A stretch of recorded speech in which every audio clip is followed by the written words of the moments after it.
It's just before 11 p.m. on a sweltering July night in rural North Carolina. A young man, we'll call him T, is driving alone down a pitch-black stretch of Highway 210, the kind of road where the trees close in tight on both sides and the nearest streetlight is 10 miles back. He's just crossed the Black River. Nothing unusual, just another quiet drive home. Then his headlights catch something in the ditch. A man, standing perfectly still, staring straight ahead, covered in what looks like blood. T grabs his phone and dials 911. He's shaken but holding it together. The dispatcher picks up. He starts giving her landmarks, mile markers, trying to explain what he saw. 30 seconds pass. Then, something lands in the bed of his truck, while he is still driving at highway speed. What was that, sir? That's not human! That's not human! Sir, are you okay, sir? There's something in the bed of my truck! What happens next, captured on a real verified 911 recording, would spark a firestorm of theories, go viral on TikTok years later, and leave a county sheriff saying on camera that the case still bothers him. So what was on that road in Pender County, North Carolina?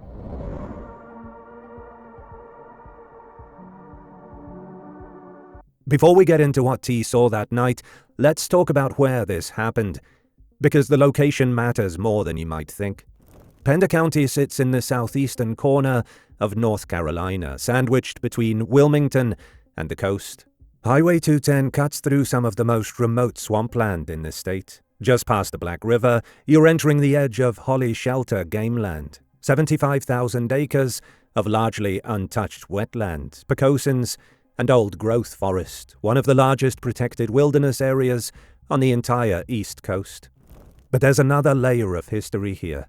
Just a few miles from where T was driving sits Moores Creek National Battlefield, the site of a Revolutionary War skirmish fought on February 27, 1776, where Highland Loyalists charged across a partially dismantled bridge and were cut down by Patriot cannons.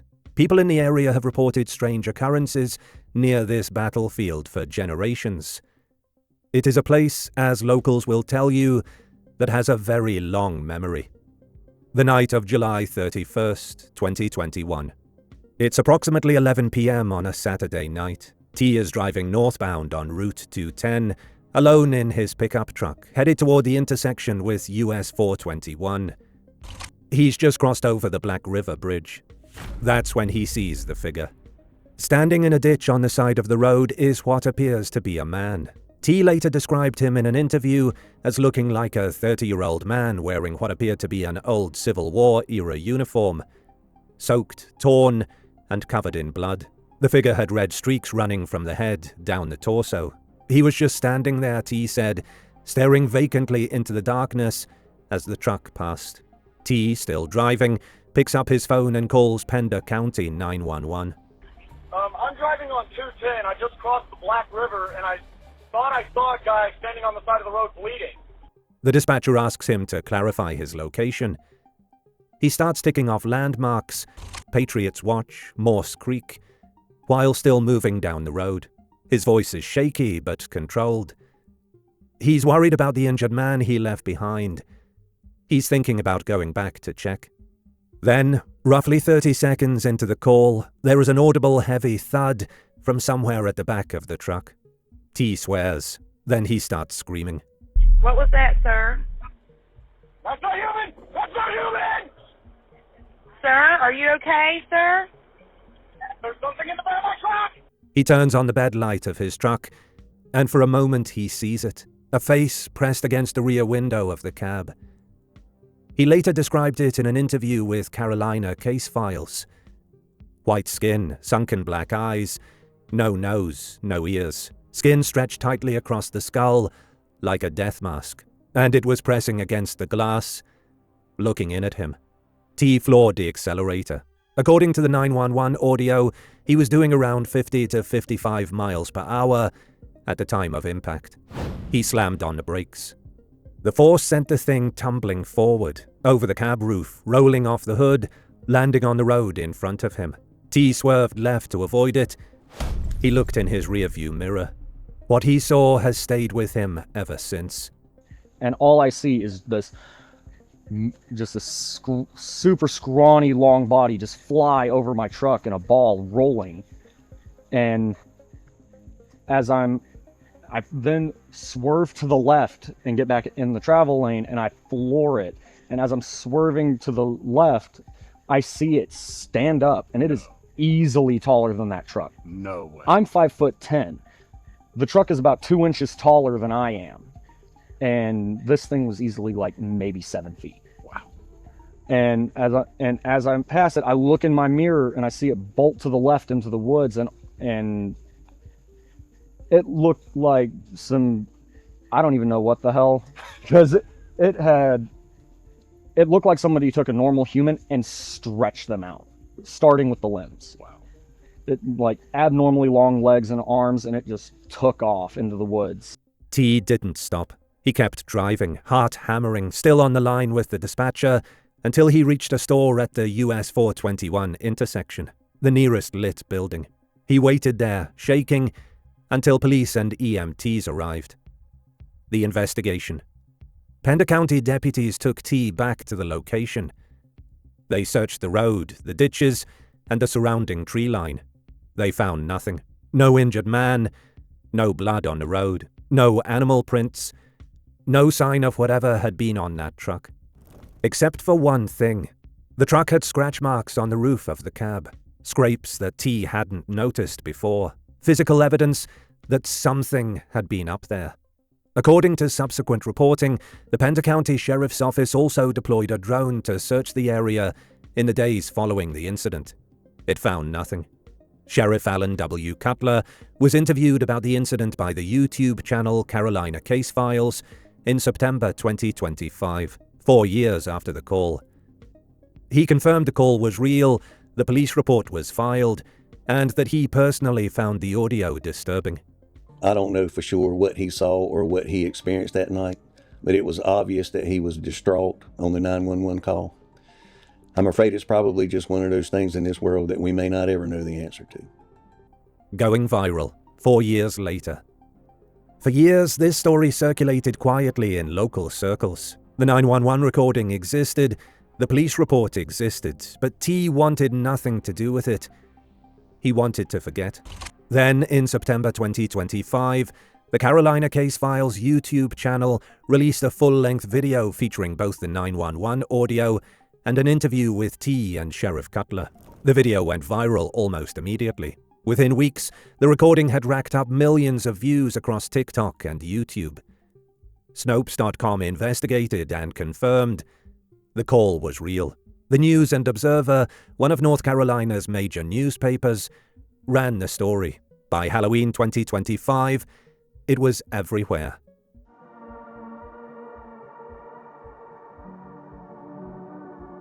So what landed in that truck? Here are the leading theories, from the most fantastical to the most grounded. Theory 1. A cryptid. The pale crawler or the rake. This is the theory that sent the internet into a frenzy. The creature T described, tall, pale, hairless with elongated limbs, sunken black eyes and no discernible nose or ears, matches almost exactly with what paranormal communities call a pale crawler or the rake. These are names for a category of reported humanoid entities, extremely thin, 7 feet or taller, with disproportionately long limbs and a ghostly white complexion. There's a significant caveat here, and it's one that skeptical researchers have been quick to point out.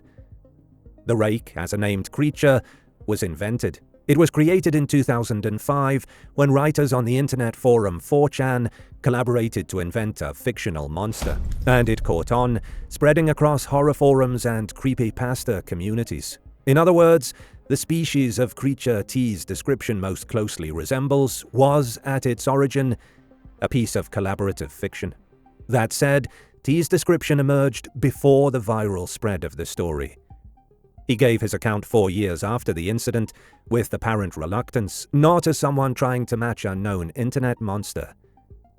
Paranormal researchers note that elongated humanoid sightings have been documented long before the rake was named, and that the visual archetype seems to keep reappearing across different cultures and eras, from the tall grey alien descriptions to Slender Man to indigenous accounts of skinwalkers.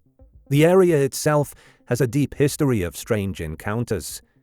Near Holly Shelter Gameland, the Bigfoot Field Researchers Organization, BFRO, has documented multiple separate sightings of large bipedal humanoid figures on rural roads in Pender and neighboring counties, going back decades. Carolina's Unknown, a regional investigative group, has also documented prior first responder reports of inhuman sightings on Highway 210 specifically.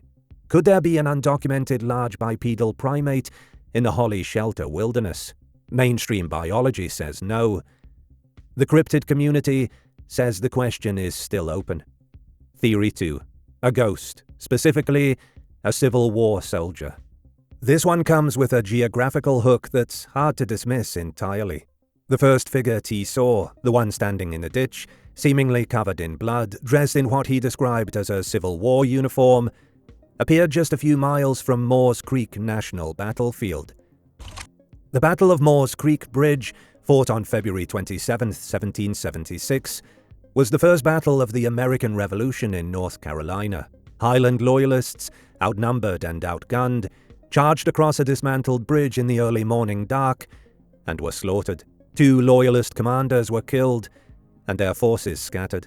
Locals have reported paranormal activity near the battlefield for generations. The idea that T saw some kind of spectral remnant, a soldier forever reliving his last moments on a dark road, is consistent with that lore. The complication is obvious. The 2 encounters T had that night, the man in the ditch and the creature in the truck, appear to have been completely separate. Even T himself doesn't claim they were connected. One figure stayed in the ditch, the other landed in his truck bed. Whether they were the same entity, related entities, or 2 entirely unrelated strange events happening on the same night in the same mile of road is unknown. Theory 3. A large bird, owl or turkey vulture. This is the explanation the 911 dispatcher herself floated in real time, right there on the recording. T shot it down immediately. That wasn't a turkey, but the theory deserves a closer look. Large birds of prey are known to collide with moving vehicles at night. Great horned owls, barn owls, and short-eared owls forage at approximately the same height as passing vehicles and are statistically prone to vehicle strikes. Turkey vultures roost in swampy woodland areas, exactly the type of terrain lining Highway 210, and are large enough to make a significant impact on a truck bed. In North Carolina's hot July nights, animals are active late. Could a large bird, panicked by headlights, disoriented, perhaps injured, have struck the truck bed at speed and thrashed around before being thrown clear? The thud on the recording is consistent with an impact, not a deliberate landing. The scratch marks on the roof could have been caused by talons. The problem. T's description of what he saw with the bed light on doesn't match a bird.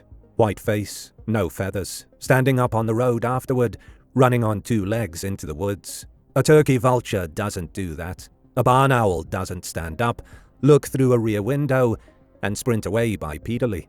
Unless what T saw with the bed light on was shaped entirely by terror, his brain filling in the gaps of a glimpse with the worst possible image it could construct.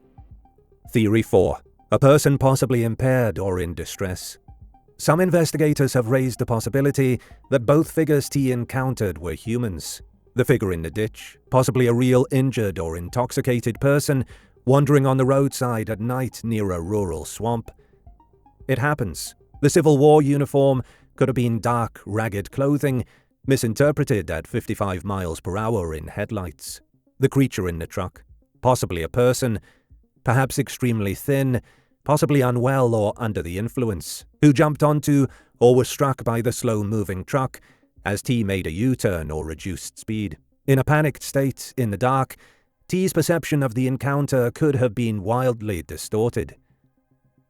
What makes this theory difficult? The weight and audibility of the impact on the 911 call. The physical scratch marks on the roof, not the bed. The description of the figure standing up and running at extraordinary speed after being thrown from the truck. And the fact that deputies found no person in the area, no blood, no footprints, no one who came forward. If it was a person, they vanished completely into the Black River swamp in the middle of the night, apparently uninjured after being thrown from a vehicle at highway speed. Theory 5. A bear with mange. This theory circulates widely in comment sections and Reddit threads surrounding this case, and it's worth taking seriously.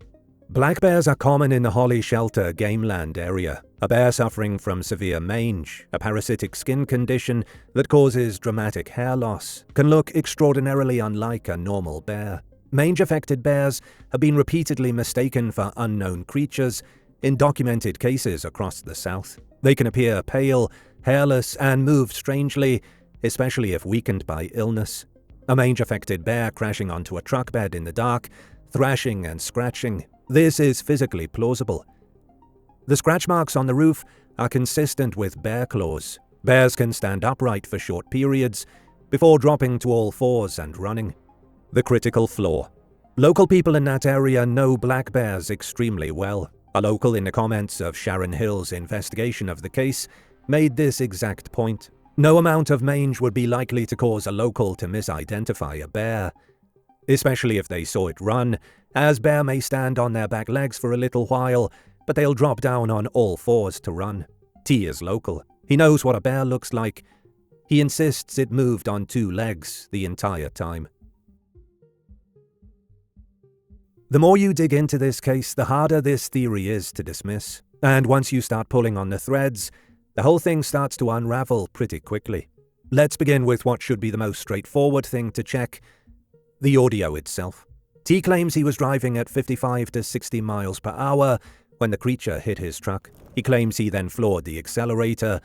A hard, fast surge of engine power, followed immediately by slamming on the brakes hard enough to launch something over the cab roof.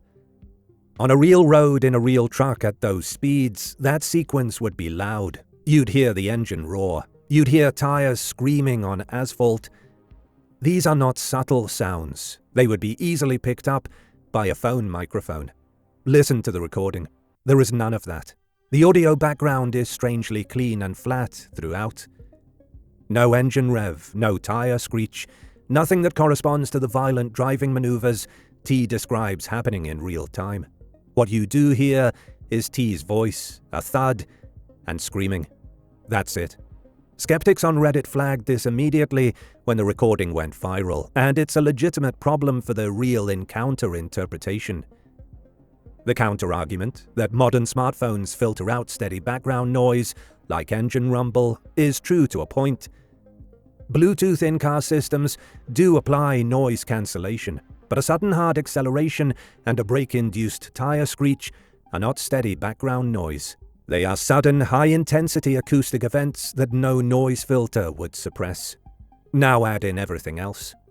Rusty Martin Sr., the host of Carolina Case Files, the man who brought this story to the world and profited significantly from its viral success, is a professional actor. That's documented fact, confirmed by Bro Bible's investigation. A professional actor built his YouTube brand around paranormal cases, and the Pender County call is by far his biggest hit. Look at the call itself. Several people with emergency services backgrounds who analyzed the audio online have noted that T's emotional performance follows an unusually clean, dramatic arc. Calm, then worried, then suddenly hysterical, in near-perfect escalating beats.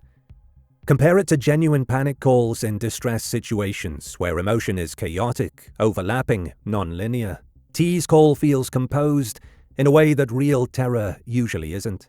Then there's T's description of the creature. He didn't say any of it on the 911 call. He said it 4 years later in a sit-down interview with a professional actor who runs a paranormal YouTube channel. Memory researchers have documented extensively how eyewitness accounts grow more dramatic and detailed over time, especially when shaped by an enthusiastic interviewer and years of unconscious exposure to imagery, like the rake. What T described in 2025 is considerably more cinematic than what he communicated in real time in 2021. The scratch marks on the truck roof, the one piece of physical evidence, were never independently verified. No photographs were made public. No forensic examination was conducted. We have T's word that they were there. And the timing. A 4-year-old call released 2 weeks before Halloween through a channel run by a professional actor, perfectly packaged for maximum virality. One more thing worth mentioning.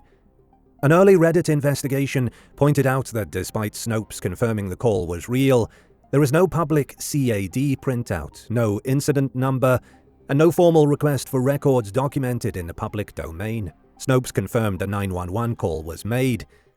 That's all. That is, if you can call a Reddit investigation an investigation.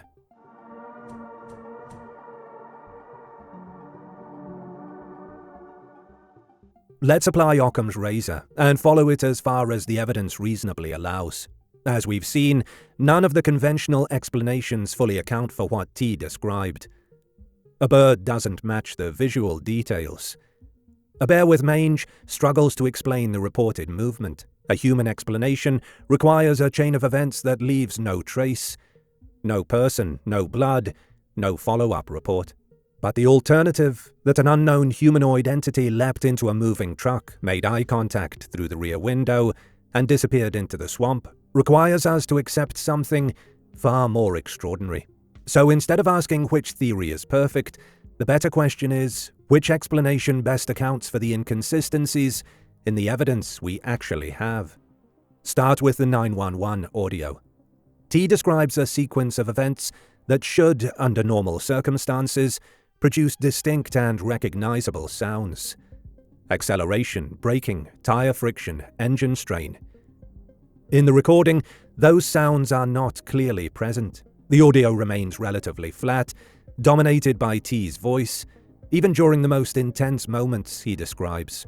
That doesn't prove the event didn't happen. Phone microphones, especially in vehicles, can compress or suppress background noise, but it does introduce a tension between what is described and what is heard, one that is difficult to fully reconcile. Then there's the timeline of the description itself. On the night of the call, T reports something hitting his truck and expresses immediate fear, but the detailed visual description, the elongated limbs, the pale skin, the death mask face, emerges years later in a filmed interview. This kind of expansion is not unusual. Memory, especially of high-stress events, is not static. It tends to fill in gaps over time, often influenced by later reflection, discussion, and exposure to imagery. That doesn't mean T is lying, but it does mean the most vivid elements of the story are also the least contemporaneous. The physical evidence is similarly limited. The reported scratch marks on the roof of the truck are consistent with something making contact, but without photographs, measurements, or independent examination, they don't tell us what that something was. And finally, there's the way the story reached the public. The call itself is real. That has been confirmed. Law enforcement responded. A report was filed.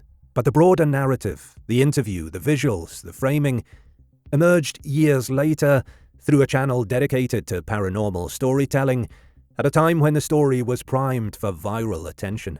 None of that proves fabrication, but it does shape how the story is received, remembered, and retold. So what does all of this point to? The most grounded explanation is not that nothing happened, but that what happened was likely more ordinary than it now appears. It's possible T did see someone on the roadside. It's possible something, an animal, debris, or even a bird, struck or landed in the truck bed, creating a sudden, confusing, and genuinely frightening moment. In the dark, at speed, under stress, perception narrows. The brain prioritizes threat over accuracy.